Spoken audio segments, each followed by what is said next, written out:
Bore da pawb, and welcome back. I hope you enjoyed the first session this morning, really informative stuff from Sarah and Amelia. I'm really excited to introduce our second session of today's Homelessness Symposium, which focuses on the Homelessness Monitor for Wales.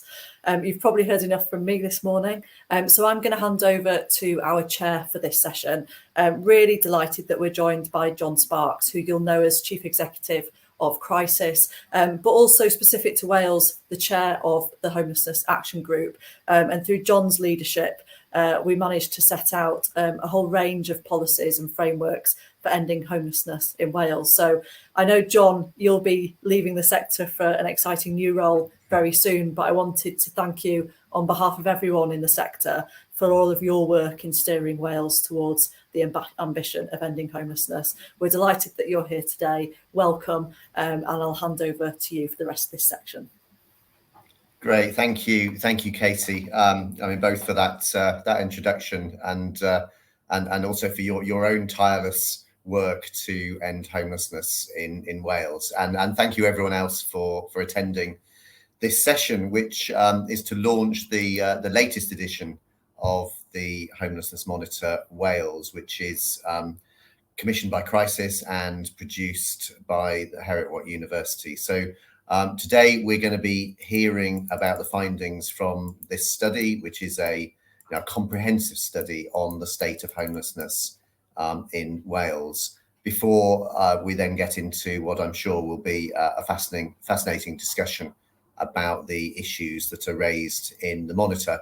So after a few words from me, we'll hear from Suzanne Fitzpatrick and Glenn Bramley from Heriot-Watt about the research findings.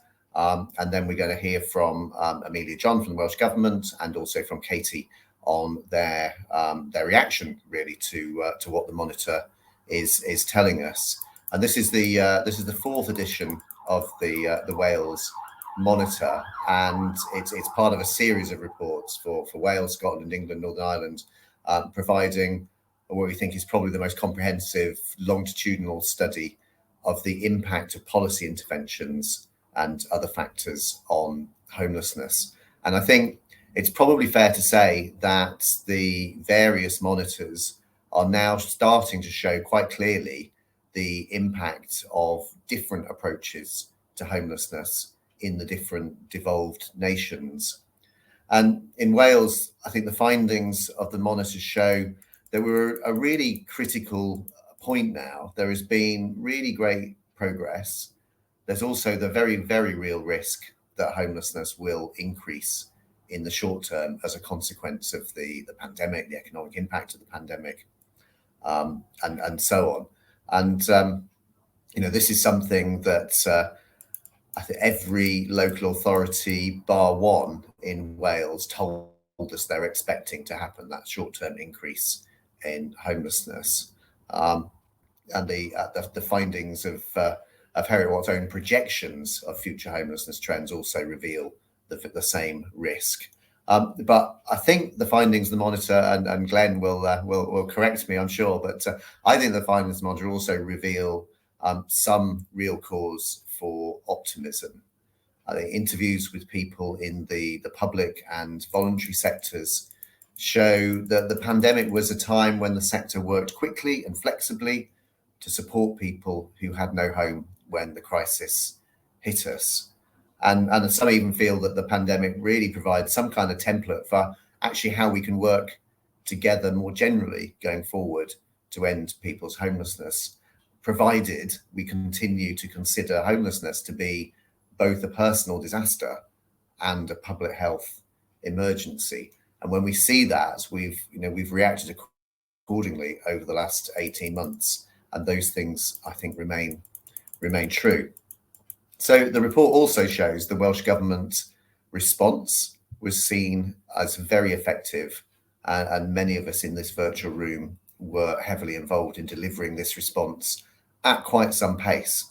The decisive action, the clear communication, and the necessary funding from the Welsh Government, together with the hard work, problem solving, and expertise on the ground in that challenging moment, made sure that people facing homelessness received both protection and support. And for me, this was really further evidence that the Welsh Government is committed to prioritising homelessness as an issue. And I'm delighted to have been working with people from across the sector, people with experience of homelessness, and both the officials and the Minister, Julie James, as part of my work, chairing the Homelessness Action Group. And more recently, I've been chairing the advisory board on housing support. And this work, together with the work of the Welsh Government, has now culminated in the Welsh Government publishing their Ending Homelessness Action Plan, which I'm very pleased to see.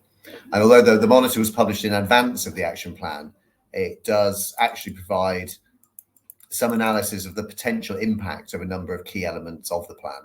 And I think today will be a really interesting opportunity to discuss further what effects that plan might have.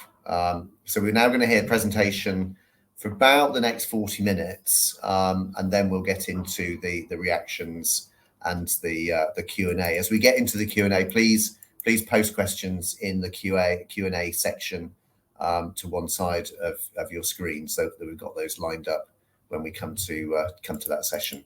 So just a quick word on our presenters, really world-leading experts on the impact of policy on homelessness, on housing exclusion, and been working with Crisis on the monitor for some years now. So really pleased to hand over to Professor Suzanne Fitzpatrick and Professor Glenn Bramley.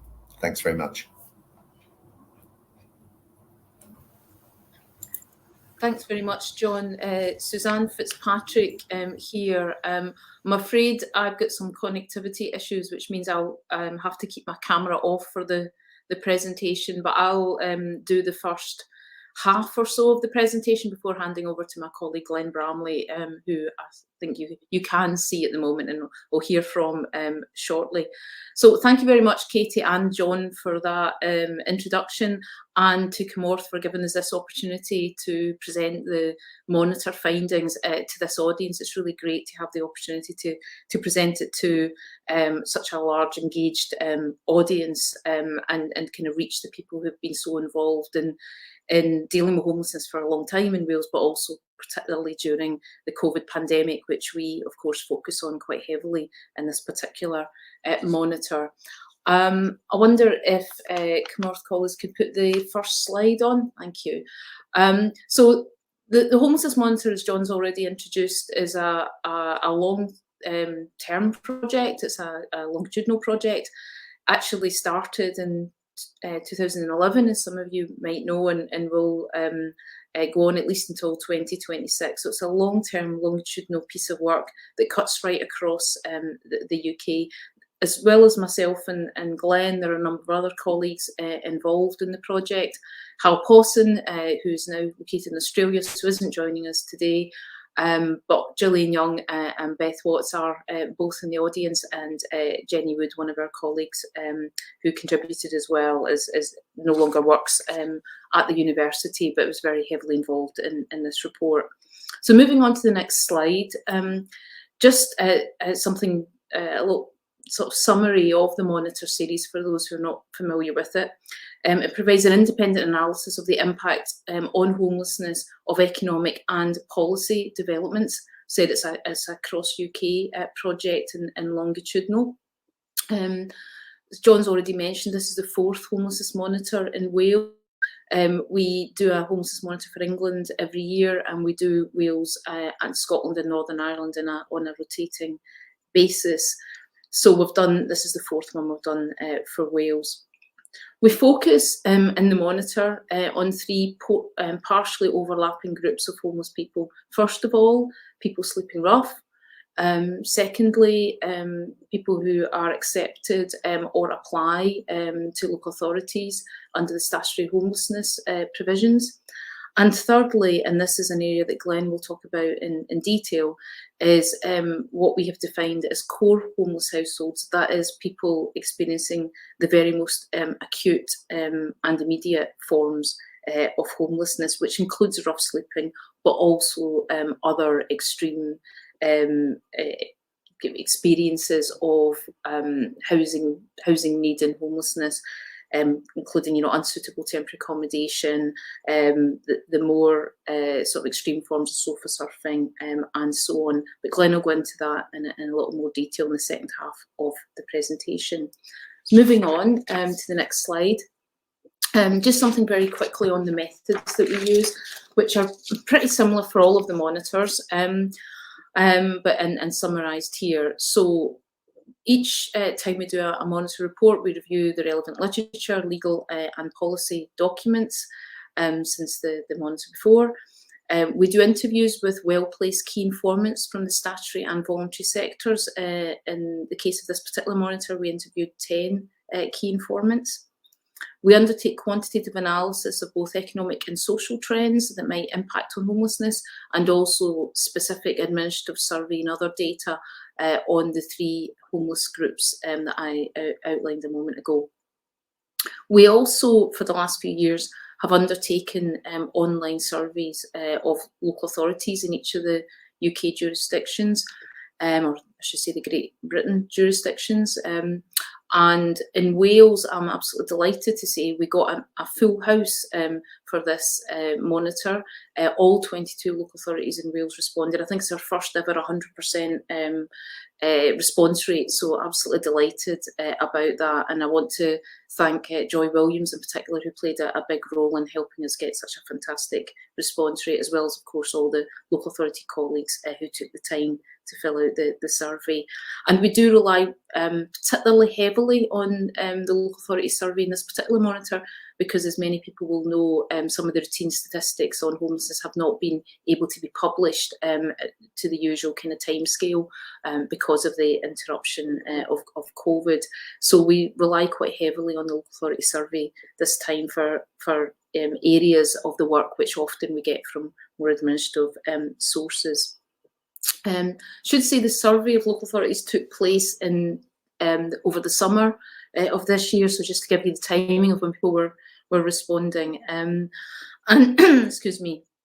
And finally, and this is the area that Glenn will talk in detail about, we now include in the monitor reports statistical modelling work that Glenn undertakes to estimate core forms of homelessness, and also to crucially project trends and policy impacts into the future. And that's a very important and exciting part of the work that we do, that you'll hear about shortly. So what I'll do before that is talk a little bit about statutory homelessness trends and some of the policy issues, particularly around COVID, that we have explored in this report. So moving on to the next slide. I've already mentioned that one of the things that made writing this particular monitor a bit more challenging than usual was the lack of a lot of the usual sorts of data that are available, and particularly the lack of official homeless statistics since the start of the COVID pandemic means that we could only run the statutory analysis to the period 2019-20. But what we can see for that is that there was a rise in local authority prevention and relief cases. They grew, in fact, by 19% in the 3 years to 2019-20. Now, of course, then COVID hit in March 2020 and everything changed. But what we also know from our local authority survey is that 15 out of 22 Welsh local authorities say that they saw a year-on-year increase in 2020-21 in terms of people coming forward for help as homeless. One of the key strengths of the monitor survey is we don't simply ask local authorities, if you like, closed category questions. We also offer a lot of space for our respondents to give us open text responses that give them space to sort of explain their reactions to particular questions. And what came through in terms of the open text responses to the question about trends post the start of the COVID pandemic was local authorities saying that a lot of that sort of additional demand that they saw was associated with the National Emergency Programme, and I'm going to say a bit more about that shortly. And they saw a lot more single people and people that their services wouldn't normally reach. So of course, in some ways, that's very much a positive. There were also increased pressures associated with the pandemic too, particularly around family pressures and economic pressures. So of course, some of that would be far from positive. But certainly some of that increase was seen as being, but bringing what was normally hidden to the surface. And I know that's been an important theme in policy debates in Wales on homelessness recently, and how we can sort of capture that and ensure that people, we have a more inclusive system going forward. Interestingly though, 2 out of the 3 urban local authorities in Wales said that they'd actually seen reduced demand over the main COVID year, the first COVID year, 2021. And this was explained largely by the sort of decrease in private rented sector evictions associated with the evictions ban, of course, outweighing any additional hidden homeless groups coming forward because of the emergency provisions. So a bit of a sort of geographical split there in terms of what local authorities, experienced during that period from March 2020 onwards. Moving on to the next slide and looking at some of the statutory homelessness patterns in a little bit more detail. What also comes out of an analysis of the run-up to the beginning of the COVID pandemic is you have this distinction in trends between prevention, relief and final duty cases. So applicants assessed under section 66 prevention assistance had increased by 8%, whereas relief duties increased by 14%. So you're seeing something of a shift. More dramatic, however, was acceptances of people owed the final duty to have housing secured for them. Those climbed by 48% in the 3 years running up to 2019-20. But as the graph makes obvious, it's that red line at the bottom. These numbers are climbing from a much, much lower base in terms of absolute numbers, so you have to bear that in mind. Nonetheless, it does suggest something of a shift in the years running up to the pandemic from more preventative type interventions towards more relief and rehousing duties. In other words, people being coming forward or being assisted at a point where they're already in crisis, rather than that more preventative form of more upstream intervention that, of course, everyone was hoping for post the 2014 legislation coming into effect in 2015. So there's something of a rise going on there across the statutory homelessness categories, but more so in those crisis categories. So I think that's important context going into the pandemic.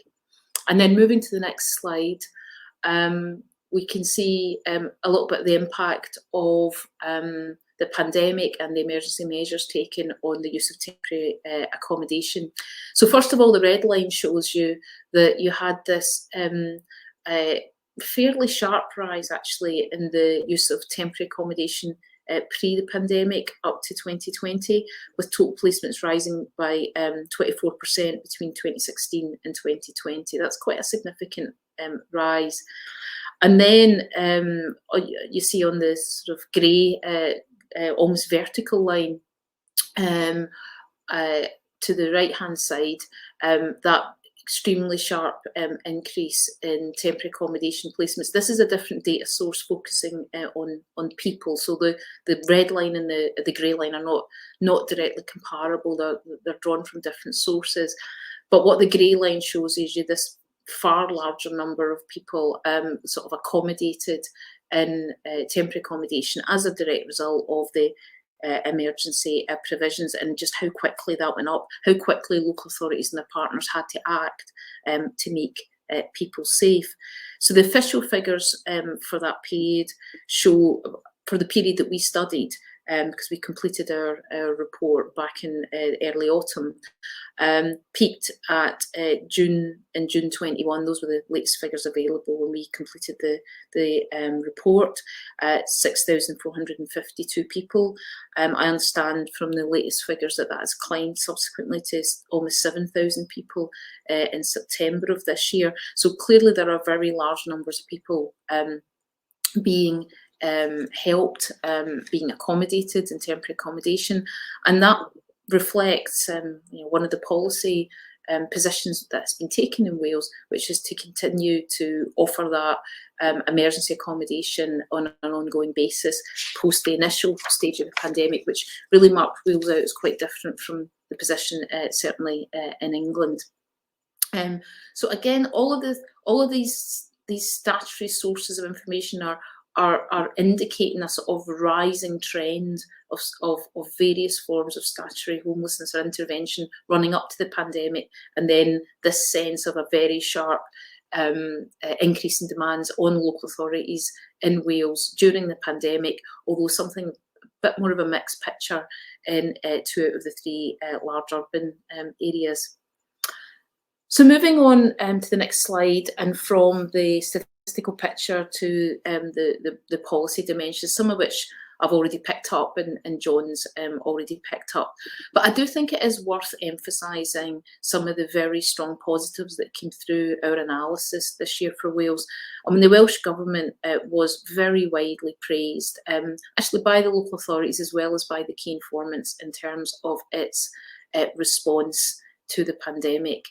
And there were a number of particular elements of that I'd want to draw out. First of all, and obviously crucially, and to be fair, this happened elsewhere in the UK as well, there was quick action on evictions from both the private and the social sector, which was seen as absolutely crucial in preventing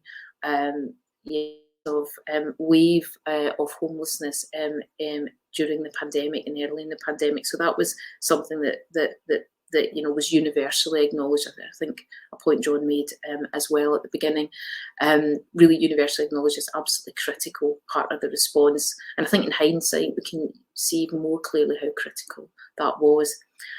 Where the Welsh Government was particularly praised, and again I would draw a distinction with what we saw in England, is the unequivocal nature of the guidance that was issued, including on people with no recourse to public funds, but also on priority need, and the fact that anyone who was at risk of sleeping rough should be considered vulnerable for the duration of the pandemic. That very clear guidance drew a lot of praise and was really a source of, I think, to local authorities, that it was made very clear to them what they had to do. There was also, of course, critically, very substantial additional funds made available, both to pay for the emergency accommodation, but also the investment in longer term housing solutions. And I think probably for the first time ever when I've been doing a monitor, we heard a lot about this particular personal commitment of the Minister, Julie James, and that high level, and just what an important role that high level, consistent political commitment made. So a lot of very positive things there about the Welsh Government response. I mean, there were some things which were raised that were a bit more critical. I think most of the guidance was very warmly welcomed. There was certainly criticism of the guidance on antisocial behaviour and emergency accommodation. People felt that really didn't offer the support that they needed in handling what were sometimes extremely difficult contexts. And also a concern that the phase 2 funding in particular, some of the speed with which that had to be deployed possibly meant that decisions weren't being made in the most strategic fashion, with an emphasis on congregate forms of congregate accommodation forms being invested in, which isn't necessarily in line with policy or with the best outcomes for people experiencing homelessness. So some concerns around the phase 2 funding and the antisocial behaviour guidance, but the bigger picture is a huge amount of praise and positive comment on how the Welsh Government stepped up. Also, local authorities, homelessness service providers and RSLs were also praised for rising really, what was obviously an extraordinary and unique challenge in the work that they played. And I should say, Comorth in particular drew some very positive comments for the role that they played as a conduit in terms of moving policy on quickly where it had to be moved on, or troubleshooting issues that came up on the front line. So, there was a lot of, just the whole sector coming together, acting at pace and effectively to help people in pretty desperate circumstances. That said, again, there were some issues which came to light through the analysis, not unique to Wales, but certainly came up in Wales, which included people not always being able to access emergency provision immediately. There were waiting lists for this in certain parts of the country. And also there were some very serious incidents in some of the emergency accommodation with providers, local authorities and others struggling to cope with the level of support needs in those, in some of those settings, particularly where you have large concentrations of people with sort of acute and complex needs. There were management and safety concerns that were really quite difficult to manage. Moving on to other aspects of the response. I mean, I've focused so far on the aspects of the response that were from the devolved, the areas of devolved responsibility for the Welsh Government or for the other partners within Wales. But there were also things, of course, that the UK Government did, which were important, and there were welfare measures taken by the UK Government as well as by the Welsh Government, which were considered extremely important. The data in this graph is from the local authority survey, and the bars represent the number of local authority respondents who considered each of these measures to be important in helping to mitigate the homelessness impacts of the pandemic. So the welfare changes were considered as a whole critical protective factors during COVID. Interestingly, this was especially true for the most crisis and emergency focused of them. So the discretionary assistance funds were considered exceptionally important, and also discretionary housing payments were considered, the most important, or that was the measures which were considered by the largest number of local authorities to be very important in mitigating the homelessness impacts of COVID, and obviously the economic lockdown that accompanied that. Almost as important was the uplift of £20 to UC, of course, now reversed. And also the suspension of benefit sanctions and benefit deductions. And with a different hat on, we do research for Joseph Rowntree Foundation on destitution in the UK, and this issue around not just benefit sanctions, but benefit deductions, which can be a bit under the radar, incredibly important in terms of pushing people from a situation of poverty into absolute destitution and desperation. So the suspension, albeit for a short period, of those deductions from benefits was incredibly important. Welsh local authorities had a more ambivalent response to the pausing of the rollout of universal credit. A lot of local authorities were not sure whether that had made a difference or not. But interestingly, only 10 local authorities in Wales considered the raising of the local housing allowance rate maximum to the 30th percentile as very important in mitigating the homelessness effects of COVID-19 in their area. This is a bit of a surprise because in England this would have got much higher billing, and also among the key informants it often got top billing as being the most important measure, but that isn't what the local authorities in Wales told us. And I think the explanation for this that came out in the commentary is really that this was quite geographically specific. In some parts of Wales, the rise in LHA just wasn't enough to make enough of a difference to really help. In other places, the LHA is just not particularly a large barrier, or there is very little by way of PRS anyway. So it's about that geographically specific nature. It could really be very important in some parts of the country, but much less so in others. Moving on to the next slide. We also asked local authorities in our survey about post-pandemic impacts and which groups they thought they might see more homelessness applications from, given the impacts of COVID and the lockdowns. And judging from local authorities' responses, we're likely to see really quite varied impacts on different homelessness cohorts. The authorities certainly didn't say that we're going to see a rise across the board. It was really quite specific. So almost all respondents, as you might expect, anticipated an increase in private landlord evictions due to the relaxation of restrictions imposed in 2020, albeit the possibility of a surge in the evictions might be mitigated, or is likely to be mitigated, by constraints on courts and bailiffs and so on. So those process issues might slow it down, but there's obviously real concern. In sharp contrast, it was only a very small number of local authorities expected to see a similar surge in people evicted from the social rented sector, as you can see in the third bar from the bottom. And this was explicitly associated with the pre-COVID commitment to end evictions from the social housing sector into homelessness, which was generating a great deal of excitement among our key informants and the local authorities, actually. When we did the studies, that was seen as a really important commitment. There's also other groups that people were concerned we might see increased numbers of homeless applications coming from: repossessed homeowners, newly unemployed people, survivors of domestic abuse being the key categories.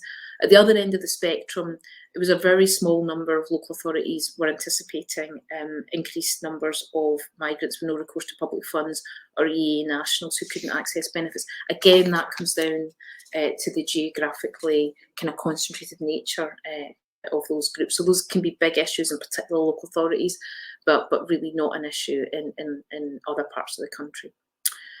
Moving on to future policy developments.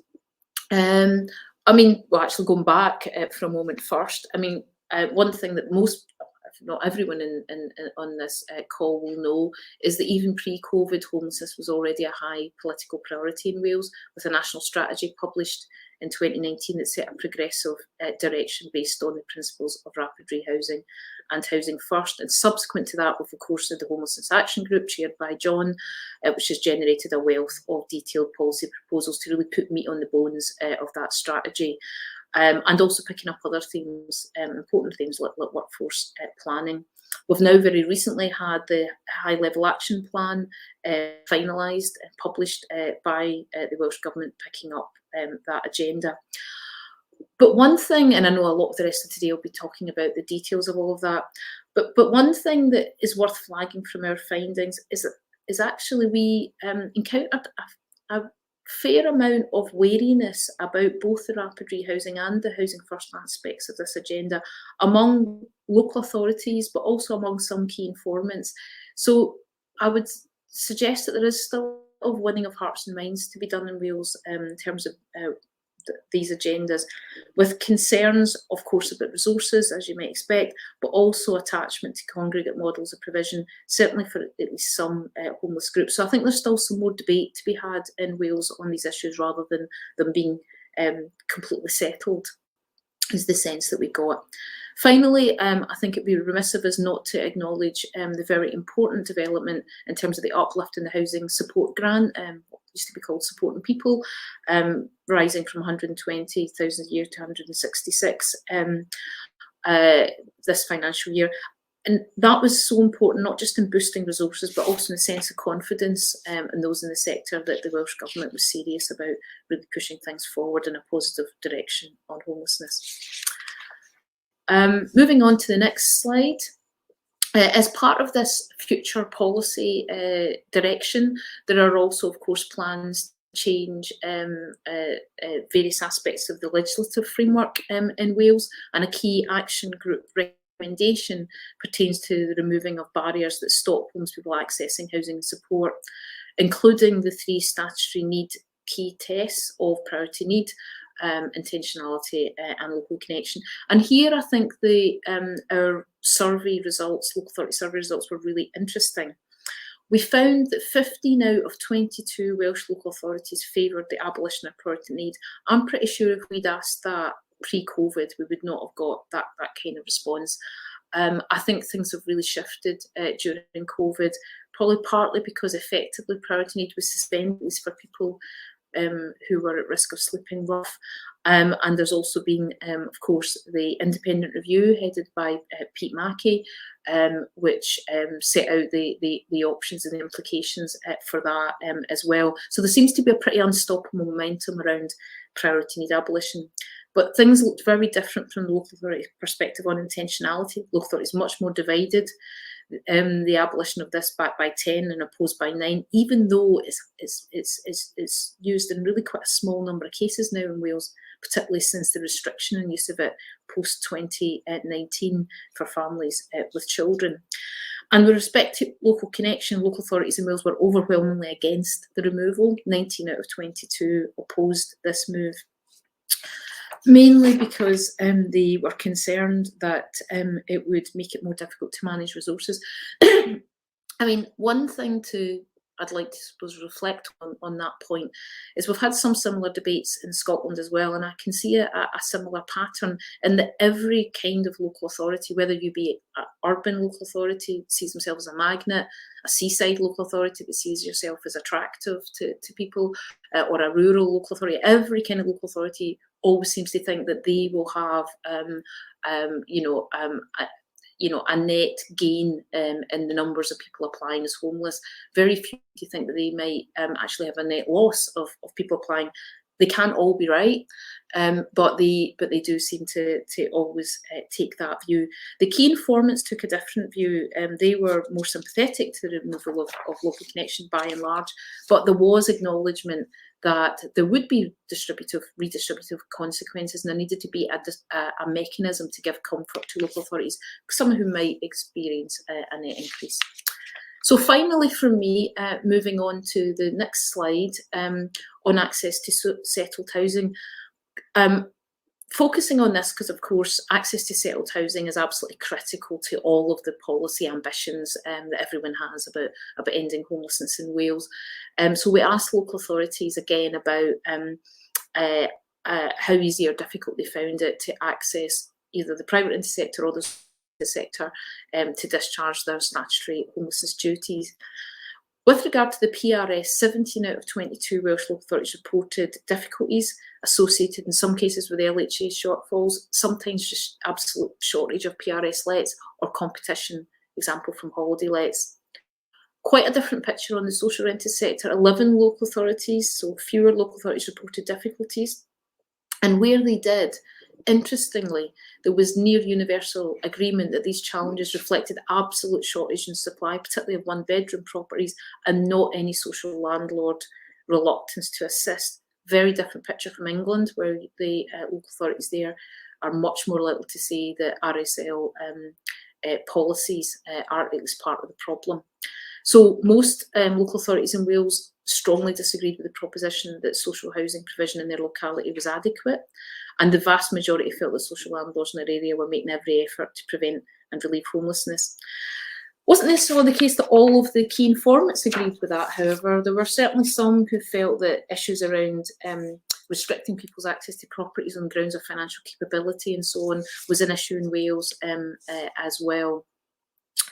And before I hand it on to Glenn, I will just note that as part of one of the key findings of his modelling work is that once you've got other impactful policies in place, and Glenn will outline what those are in a moment, increasing social rented housing supply above the current commitments made by the Welsh Government would have little additional positive effect on reducing core homelessness. Well, Glenn will explain a bit more why that might be. But, and this is a point we make in the report, what is really important to bear in mind is this wariness around the rapid rehousing and housing first agenda on the part of some stakeholders. Significant new investment in social housing probably is needed to encourage social landlords and others to really embrace that agenda. So with that, I'll pass on to Glenn to cover the rest of the presentation. Well, hello, and hoping you can hear me. If we move on to the next slide, please. Thank you. Yes, so I'm going to talk about core homelessness, which is a distinct approach to measuring homelessness, which we've developed over the last few years with Crisis in partnership, and which we find particularly useful for making future projections and to assess the impact of different policies. It's also useful for making comparisons between the different countries of the UK which hitherto has not been possible because of the different policy frameworks that lead to quite marked differences in the statutory statistics that are non-comparable. We developed really this concept to get a more robust measurement framework, which focuses on the most serious and immediate forms of homelessness. And as I say, we developed it originally in 2017, updated it in 2018, and we've now done a major refresh of the estimates for all of the UK countries in the last year, or the GB countries. So we recognise shortcomings of the official measurement framework, and we see particular shortcomings in relation to rough sleeping counts and estimates, particularly in England and in Wales, but also shortcomings in the statutory system statistics, primarily because there are quite a lot of people experiencing these forms of homelessness who are not applying, have not been applying to local authorities and appearing in those statistics. Now, another feature of core homelessness is we normally present this as what we would call a stock figure or a snapshot figure at a point in time. And one of the advantages of doing that is to avoid double counting. People can't be in more than one place at once, as it were. But for some of the data sources we use, we may be measuring flows of cases over time, over a year. So we do have to have ways of converting. We need to know about and have evidence about the durations of different homelessness episodes in order to do that. Core homelessness is used both for monitoring changes, for making comparisons between regions and countries, but also importantly in these forward projection model for policy scenarios that enable us to assess the impact of different policies, as Suzanne's already mentioned. So if you'd like to go on to the next slide, please. Here we have the categories of core homelessness, and these are essentially the same with slight modification to what we originally came up with in 2017. Five main categories: rough sleeping, sort of more obvious forms of that, streets, parks, car parks, etc. We then have a category we call unconventional accommodation, which is sleeping in places or spaces that are not intended as a normal permanent residential accommodation. So it could be cars or other vehicles or vessels, caravans, tents, boats, sheds, garages, industrial, commercial premises, and so on. I have to say this is the category on which we perhaps have least data, although we did ask some specific retrospective questions to a population panel across the UK called Public Voice that we did with Kantar Public. And we got some interesting data from that, but we don't have so many data sources that really give us that.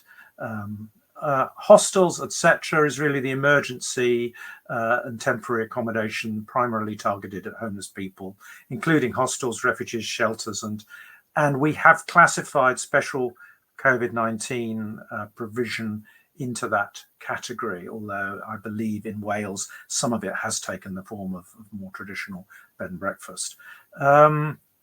Unsuitable temporary accommodation. This is certain types of the temporary accommodation that local authorities use, including bed and breakfast, private, non-self-contained, licensed nightly let type accommodation, and out-of-area placements, which are much more significant in London than anywhere else in the country. Finally, I would say last but not least, sofa surfing. We developed a definition of this with crisis that's quite tight, which is spelt out there on the slide. So it's not all concealed houses, it's a subset of concealed households who are also overcrowded essentially and are not dependent children of the main household. So that's the subgroup that we're but it's still the largest group of core homelessness numerically. And so trying to measure and forecast that is an important part of this overall exercise. And one of the things that emerged from the COVID episode and the special provision was that a lot of the people that came into it who were at risk of rough sleeping had in fact been sofa surfing immediately prior to that rather than rough sleeping. Moving on to the next slide and the measurement of core homelessness. In order to do this robustly, we have to go well beyond the conventional official homelessness statistics while making the best use of those as we can. and that includes some surveys, and especially a survey of crisis service users that we conduct with the Joseph Rowntree Foundation called Destitution in the UK. We've run that survey 3 times now, and we'll run it again next year. That's very useful.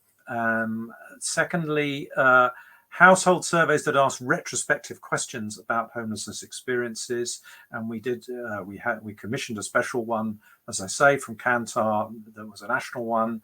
We have had past experience of using those from the Scottish Household Survey, but they can be valuable. There are things we can get from national household surveys, particularly the UK Household or Longitudinal Study, sometimes known as Understanding Society. We can get more broader data on concealed households from the Labour Force Survey, which is a big sample, it's quite regularly updated. We have a lot of extra questions in the English Housing Survey in the last year or two, which are quite useful.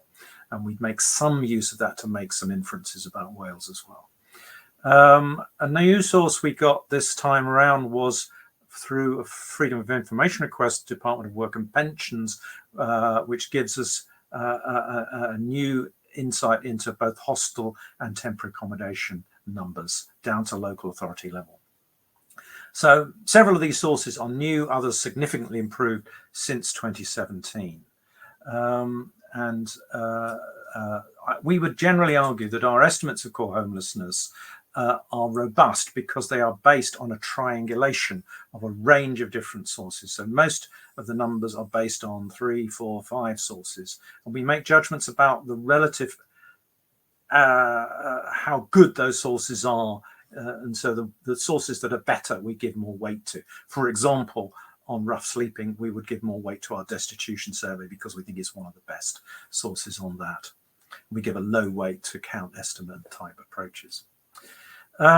Moving on now to this slide, the core homelessness enables us to make comparisons on a like-with-like basis between the 3 countries in Great Britain, and this is what we find for 2019-20, our base year, as it were. That essentially core homelessness is a lot higher in England than either Wales or Scotland. The colours are the different components. So rough sleeping is the dark red at the bottom, unconventional, similar numbers next to that. Then you've got the hostel, etc. Accommodation. Then you've got unsuitable temporary accommodation, not such a big number, but quite a volatile number and a very variable one at local level. And then you've got the largest category, sofa, as I said, numerically, sofa surfing at the top there. But Wales sits a little bit higher than Scotland overall, but quite a lot lower than England. And Scotland is still a bit higher on unsuitable temporary and rough sleeping than Wales. But in other words, but I say on sofa surfing, Wales is higher and a bit higher on some of the unconventional, I think. Although we're not so sure about that. Also, I haven't got a slide on this, but the trends are on this comparison are upwards for England over the last 8 or 9 years, but less clear cut in terms of an upward trend for Wales or Scotland. A little bit upward in the last couple of years before COVID. Next slide, please. Okay, I'll now talk a bit about the projection model and looking forward.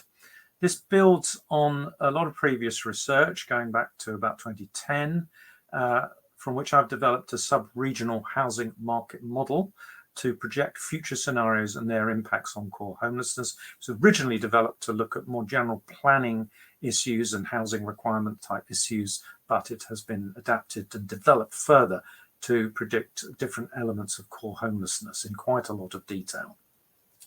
This model first developed in 2017, but we've given it a comprehensive refresh this time, and this re-estimated a lot of the predictive functions that are used to predict key variables, based mainly now on data from the period since the Great Financial Crisis, 2009 to 18, and a lot of specific Scotland and Wales data has gone into this. So we've got specific models for Scotland and Wales, but although we're making some use of models that have been estimated for the whole of GB. And we're using these newly available data sets to help predict these key elements. And for a number of key cases like rough sleeping and sofa surfing, we're using up to 3 distinct models in parallel. So we're not just relying on one statistical model, we've often got 3 that have been estimated on different data sets. So to give us more assurance that we're taking account of a wide range of factors and getting a reasonable estimate of what's likely to happen when some of those key variables change. How we use this projection is we start from a kind of neutral baseline of saying, carrying on as we are with existing policies and with assumptions about trends and economic that reflect economic forecasts, but also the experience of how the economies of different regions and sub-regions have performed over the recent last 10 years, say. And then we apply variant policies or different assumptions about those economic and demographic conditions. We've also made a lot of allowance for the COVID impacts and the special ameliorative measures that have been taken, the special provision. Okay, if we move to the next slide, this is a picture of our sort of baseline projection. And it shows that slight increase up to 2019. It shows that for Wales that the numbers overall increased a bit more in 2020 when we include the special provision within that, which is in the sort of hostel sector, as you can see, much increased at that point. I've shown the next couple of years, or 2021, 2023, where we're expecting those somewhat higher numbers to be maintained and even increased a bit. The longer term projection for Scotland is more flat, not particularly threatening further rises, but fairly flat. If we move to the sort of immediate increases do reflect poverty, employment issues, the current welfare system with its limitations and so on. If we move to the next slide, we've got this is an example of looking at fairly short and medium and longer term, the different colors, but we can look specifically at rough sleeping, and it shows the impact of a range of policies on that. And in short, it shows that the policies that would have the biggest impact on rough sleeping would be the rapid rehousing quotas that were specifically to help people in the core homelessness groups, including rough sleepers, and extending the special COVID provision. So there's the first 2 blocks. And then you've got more moderate benefits from things like welfare improvements, the £20 universal credit, and improving certain other aspects of the system to reduce the amount of destitution it's inducing. You've then got Housing First, and it's gradual reductions in complex need homelessness from that associated with that, and further measures on the welfare benefits. Maximising of prevention activity would have some benefits as well. And raising the LHA, not such a big thing in Wales, as Suzanne's already mentioned. We also tested a levelling up scenario, which I might mention a bit more in a minute. If we go to the next slide, that's the one. This is where we look at core homelessness as a whole, and we also look at not just looking at the policies separately, but adding them in sequence, starting with the ones that are most immediately could be applied more readily, and then to the ones that require more investment and more commitment to develop those policies over time. And the basic story is that it is possible to get homelessness in Wales down really quite a lot, certainly by a third or more, and to achieve a lot of that pretty quickly if you go strongly on the rapid rehousing quotas. But it shows that a number of policies make quite significant contributions, but some of them, in addition, particularly the raising the LHA would make some difference. Significantly maximising prevention, the biggest one really from the rehousing quotas, and that coming quite early on, and then some more moderate further additions from the Housing First area. The housing supply not making a great deal of additional beyond that, as Suzanne's already mentioned, but our baseline is already quite a high level of housing supply compared with the past. Levelling up, some additional benefits in Wales, more so than we found in Scotland, perhaps because of the rather poor recent performance of the Scottish economy. The model has other byproducts that are quite useful, like being able to predict total homeless applications, total temporary accommodation, which are important things in terms of the cost of homelessness services and service planning. I mentioned that in passing. Here are the key reports, the links for the key reports. There is this technical report as well as the main monitor report. And I'll now hand over for the question session, Q&A session. So I probably finish the slides there. Thank you, thank you, Glenn, and Suzanne, as ever, really comprehensive run through the research. I'm slightly conscious of time, so I'm going to go to Amelia and Katie next. So for a couple of minutes of, I guess, immediate response to the research, and then we'll open up to Q&A after that. So we'll hear from Amelia first, and then Katie. Brilliant. Thank you very much indeed. And thanks for that excellent presentation. I thought it was really, really good. And thanks to Crisis and Heriot-Watt for the research. We really welcome the monitor. It's incredibly important evidence base for us. And obviously it's going to inform our work in transforming our approach to homelessness. I was really struck when I was looking through the full report by the quotes. So that's something I think we'll also be going back to, because that's that real sort of experience of frontline workers. So we need to reflect on those. Very much welcome that people felt the Welsh Government had responded effectively, and that's quite honestly down to Sarah Rhodes and her brilliant team, plus some key colleagues across Welsh Government, and also partners, and obviously Cymorth had a leading role in that.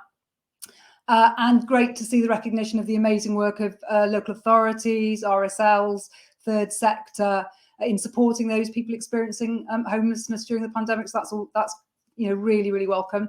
The levers for change identified really resonated with me, particularly around with colleagues in Welsh Government around rapid rehousing and access to social housing. Interested in that observation around increasing numbers of social housing may not necessarily be the preventative measure that we would want. So we'll certainly explore that, but really welcome the emphasis on prevention, private rented sector, LHA, obviously outside our control. But we need to focus on that and the impacts of that, but also the importance put on finance and debt support, because that's absolutely key to prevention, because we want to get really upstream of people ever presenting as homeless. Just to say, we obviously are really worried about the future increases of those facing homelessness through eviction, job loss, etc. So some of the interventions that we're bringing forward have already been mentioned, but we're looking closely at what else is needed. Recognise some concerns around the pace of transformation, but the Minister's been really clear. We've got to build on the acceleration achieved through the pandemic. So we want to support and work in partnership with local authorities to do this. And obviously there's been the increase in HSG, but I recognise we need to work in partnership. And we've got this commitment to reform homelessness legislation. We recognise absolutely the culture change that's required. And as I say, thank you for this report. We'll keep going back to it. It's going to be an important reference document as we move through transformation. Brilliant, thank you, Amelia. So, and Katie, your response, really, I guess, sort of from the sector. Yeah, I mean, I think it's really pleasing to see the work of the sector recognised within the report, because, the speed at which the sector mobilised in response to the pandemic. I remember February 2020 thinking we're in big trouble. We could see hundreds and hundreds of deaths within the homelessness community from COVID, and the scale of the challenge ahead of us is huge. And it's whole credit to both the political leadership that was shown from the Minister, but also, the sector and the coordination that happened to prevent that from happening. So I think for me, it's really important that we build on this. I think the monitor, shows the scale of the challenge that we have ahead of us, and particularly with the economic impacts of, the post-COVID situation on, people losing jobs, potentially losing homes. So real kind of scale of the challenge there. But I guess, and I think something that Sarah touched on earlier, that we now have a much better grip on the hidden homelessness than we've ever had before. And so the numbers that we have in temporary accommodation, although terrifying and huge, we understand who those people are, what their support needs are, and there's a real opportunity to do something about that. My view is that the Welsh Government's draft budget in a week's time needs to put the resource behind us being able to do that, both in terms of capital investment for social housing, but also maintaining at the very least the funding for the housing support grant.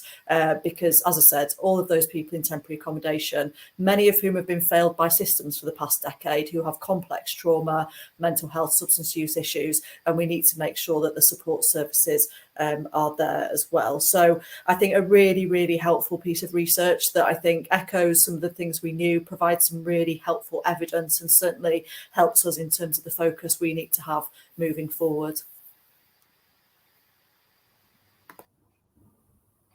Great, thank you, Katie.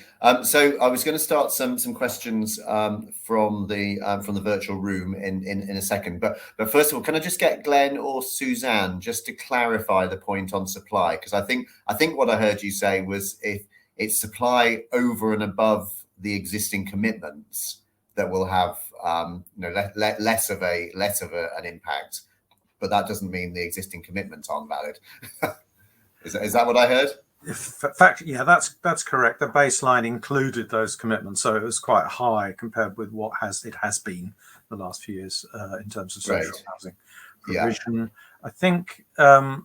I think we're, Suzanne and I sort of share the view that I think I'm right in saying that the proportion of social lettings on average that go in Wales to homeless people has been quite a lot lower than in Scotland, for example. And and in England, possibly in parts of England as well.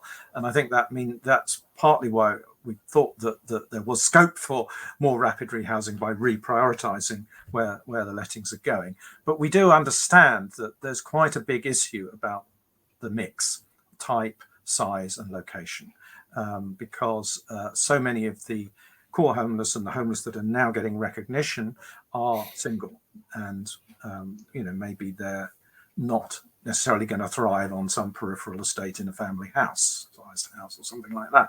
And what's needed may be different from what's actually coming through. So there is that I think is clearly important. I think there's also the politics with a large and small p of making a big ask of the providers about shifting their priorities towards homeless people. And I think that it's part of the psychology of that is to be quite positive about supply as well, but with more of a focus on exactly what kind of supply is most appropriate.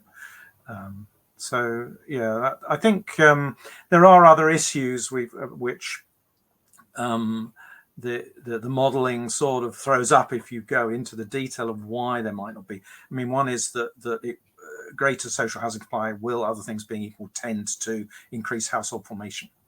And a lot of those households that are formed will be quite marginal economically and quite close to poverty or in poverty. So that's an issue. And you can get sort of,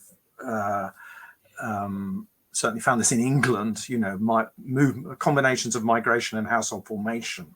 If you provide a lot more housing in London, there'll be even more people there and there'll still be that sort of problem. So there may be a bit of that as well in Wales. Great, thanks, Glenn. I think it's just really important to clarify that point. So I'm going to come to Kirsty's question, because I think it's the question. And so Kirsty's question is how are we going to overcome the wariness around rapid rehousing, given resource and capacity as a concern? And certainly that's a discussion we had a number of times at the Homelessness Action Group. And I think it's worth just reminding ourselves that rapid rehousing, we're talking about something that happens at kind of at least two levels. So there's a level of how you make sure that your planning of housing in a particular locality actually reflects your projections of people who are likely to be experiencing homelessness and therefore going to be needing that housing, to Glenn's point. And then, of course, it operates at the level of the support provided for an individual prioritising their journey to settled housing and a home, rather than stopping at the point of temporary accommodation, and discharging duties in that way. So, it's worth kind of reminding ourselves what we're talking about, but really interested in views, particularly from Katie, who I'll probably come to first, and then Amelia, on how we overcome that wariness, because clearly it is there, it's tangible, it's come through the monitor, and we've experienced it in the discussions we've had in the action group and the advisory board. So maybe Katie first. Yeah, sure. Not a easy question at all there, John. For me, I think one of the things that's really important to emphasise is the time for the transition. So the ask is not that all of a sudden next week we are in a fully functioning rapid rehousing environment, because that just isn't possible.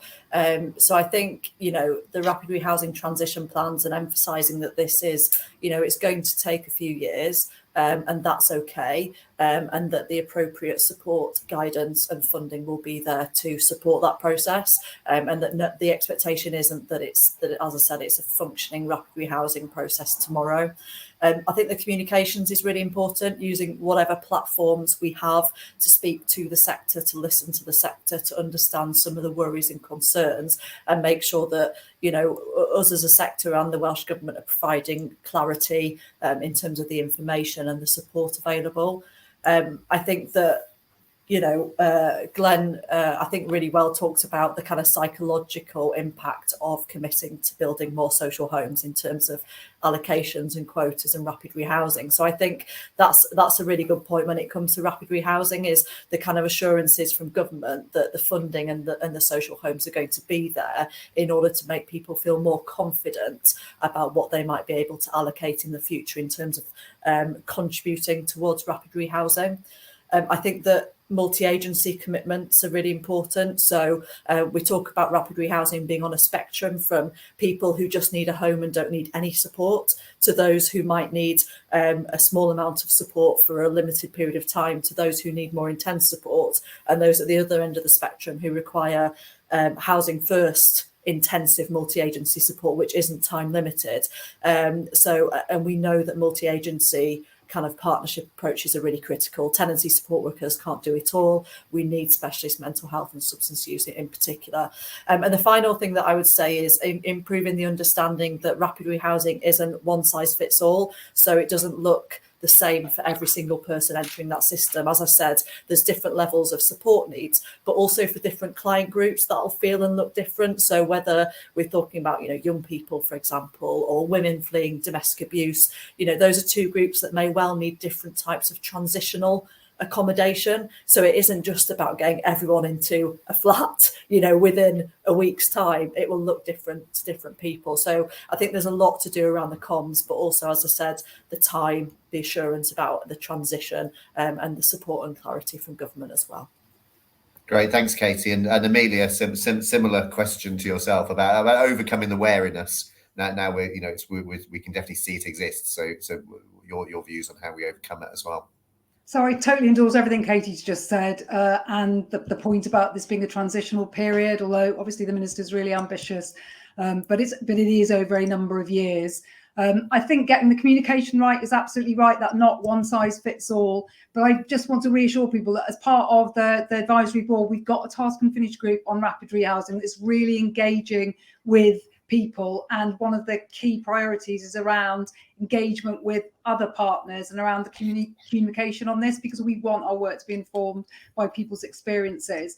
I think in terms, it does so link to other areas. So Sarah mentioned the local housing market assessments, which sounds a bit techie, but for those who don't know, this is the way local authorities assess the housing they need. And if there's a much bigger need for larger properties or one-person properties, we will be looking much more closely. They will be looking much more closely at what the need is, and building the right sort of properties, and that will really help, I think, so that people on the sort of front line of homelessness services don't feel they're carrying this alone, because they're not.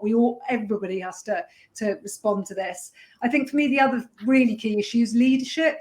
So the minister's really keen to meet with the political leadership to really get them on board and supporting the housing options and ending homelessness teams, so that they're getting the right sort of resource and right sort of support right from the top and throughout the organisation. So I think that is absolutely key as well.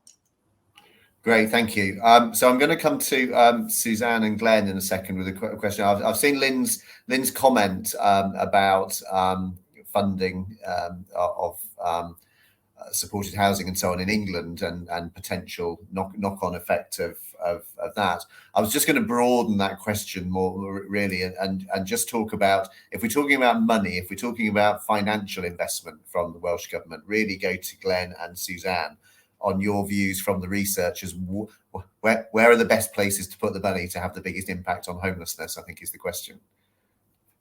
Suzanne maybe, and then or Glenn really from the projections work. If I could maybe jump in here, just because I want to also pick up on the last question as well, and I think they're linked. I tell you where you shouldn't put it. You shouldn't put it in congregate forms of accommodation going forward. And I think what's not spending money on things that take you off in the wrong path is sometimes as important as spending money on the right things. And I do think that one of the challenges that you face in the point about wariness around rapid rehousing isn't just from the social landlords and kind of reassuring them. And I do think the housing supply, the points we've made, is really important as part of that wider dynamic about winning hearts and minds over to that. I think it's also the challenge around a continued attachment to congregate forms of provision, particularly for specific groups of people within the homeless population. And I think we've got decades now of research and experience that tells us we tend to lack ambition around homeless people. We think more people need to be in congregate settings for longer than actually the evidence turns out to show us. So I think we should always be very sceptical of any claims that people don't really need mainstream or ordinary housing. They need something else. True, there will be very, very small groups for whom that's the case, but we should listen to what the people say themselves rather than make assumptions, and we really ought to avoid going down the congregate accommodation route. I think that, I think in terms of the what we should spend the money on, I mean, one of the things that's going to be absolutely critical going forward in Wales's agenda, and it's true elsewhere in the UK, is we mustn't dilute housing first. If we're going to do housing first, it has to be done properly. And that isn't just about the intensity of support, it's also about the open-ended nature of it, and that's often the most challenging thing.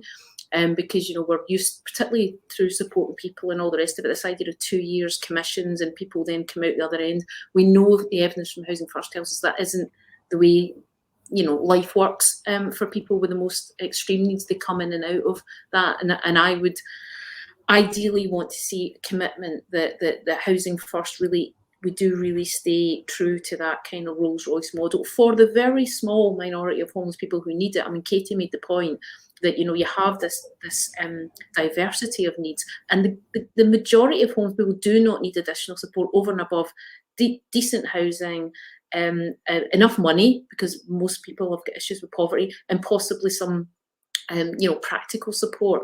There are people who need a bit more than that, and then there's a small minority who need that very intensive Housing First support. But I would want to put the money there, because I think that, well, Glenn will tell you as well, that the disproportionate costs to the public purse associated with that group would justify that investment over and over again. Just to briefly add to that, I mean, I think Housing First, where it's appropriate, the full model. But I think the action plan in Wales had good things to say about the sort of critical time intervention approach with the swathe of other people who aren't maybe candidates for full Housing First but have some support needs. And I think that's so. And I took some account of that in, I mentioned that as being part of the overall package really that we're talking about here. I think Wales has done extremely well to maintain a fairly high level of revenue spending what we used to call supporting people, and to put more money into that, I think it's excellent, and that's completely different from what's happened in England, and that gives you a real fighting chance here, I think. Yeah, that was it really. Great, thank you. I'm conscious time is beating us, as it kind of always does when we get into this discussion, because it is such an important and there's a lot of commitment to the discussion. I mean, I would just sort of close by saying, we're at this position now where it is clear that the approach in Wales has been bold, has been energetic and focused around the pandemic, and it continues.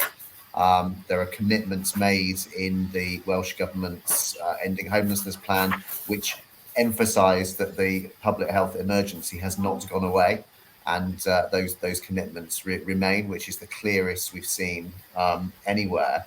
I think we are all worried about what's happening right now in terms of potential increases in homelessness, but then looking forward, you see another bold approach going forward.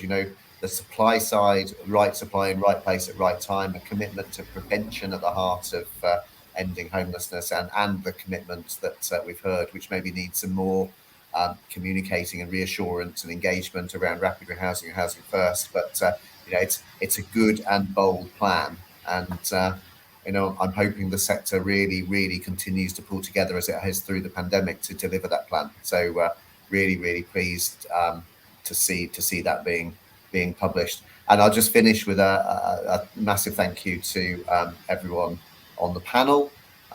Thank you to Heriot-Watt as ever for the research, and thank you Camorth and Katie for allowing us to launch the monitor in the middle of your symposium.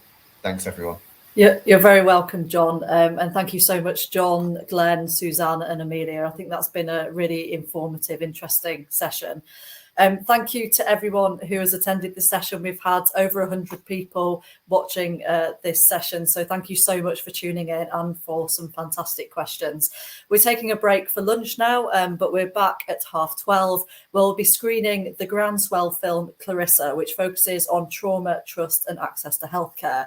And after the screening, I'll be talking to Anthony Vaughan from the Woolwich about some of the issues raised in that film. We'll also hear from the Centre for Homelessness Impact later in the afternoon, before heading to Chicago to hear from the Institute of Global Homelessness. Thank you so much for coming along this morning, and I really look forward to seeing everyone virtually after lunch. Thank you. Diolch yn fawr iawn.